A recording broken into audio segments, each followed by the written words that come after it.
Okay, शुभ्रस्ता बोलिए। तेजस्वी यादव और अखिलेश यादव का एग्जाम्पल दिया गया। तेजस्वी यादव और अखिलेश यादव के आने के बाद उनकी पार्टी का क्या हाल हुआ है, यह भी एक बार इसकी भी मीमांसा फिर हो जानी चाहिए। क्वालिटी ऑफ यंग लीडरशिप पर भी बात होनी चाहिए, फिर डायनेस्टी पे भी बात होनी चाहिए। देखिए मानक जी, इसमें अभी शायद लोगों को बुरा लग सकता है पैनल में, बट मुझे लगता है कि आयु को लेकर के जो भेदभाव किया जा रहा है इस मीमांसा में, उसको उसको उसके जड़ पे जाकर के आलोचना भी की जानी उसकी जरूरी है, और इस तरीके की राजनीति का खंडन किया जाना भी जरूरी है। हम नितिन नवीन जी के बारे में बात ऐसे कर रहे हैं जैसे वो बस ऐसे ही उठे और किसी तरीके से संगठन में उनको जगह मिल गई। हम ये भूल रहे हैं कि किसी राजनीतिक पार्टी में, जो कि अपने आप को संगठन की राजनीति करने वाली पार्टी कहती है और करती है, वो व्यक्ति 5 बार का विधायक रह चुका है।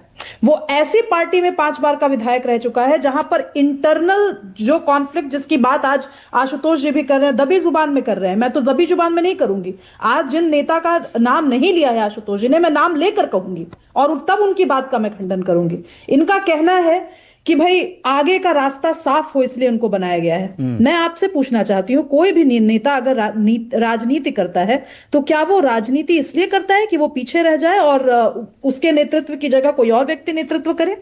क्यों?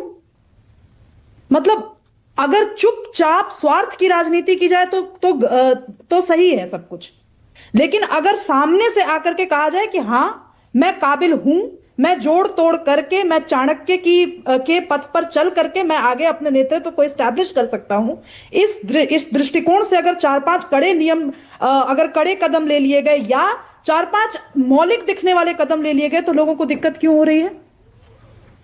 मतलब पॉलिटिक्स है ये, मतलब ये पॉलिटिक्स है।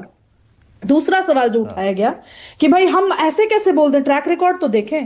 पहली बार अगर आपने 5 समय के विधायक का ट्रैक रिकॉर्ड नहीं देखा है तो यह आपकी राजनीतिक अपरिपक्वता को दर्शाती है। आप कितने भी ज्यादा आपने मीडिया में काम किया हो, कितनी भी ज्यादा आपने राजनीति की हो, दलित प्रेसिडेंट बनाने की बात की जा रही है। नई राजनीति करने वाली पार्टी को ज्वाइन किया था ना आशुतोष जी ने। आज मैं आशुतोष जी से एकदम सीधा सवाल पूछती हूं, जब आप मीडिया में थे तो आपने अपने कार्यकाल के दौरान कितने दलित एंकर्स को ग्रूम किया और कितने दलित एंकर्स को यह कहते हुए क्या कि अब जब आप जाओ तो आप आइडेंटिटी की बात करना न्यूज रूम में, और जब आप नई राजनीति करने के लिए नई तरीके की पॉलिटिकल पार्टी में गए, वहां कितने दलित लीडरशिप को आगे बढ़ाया आपने?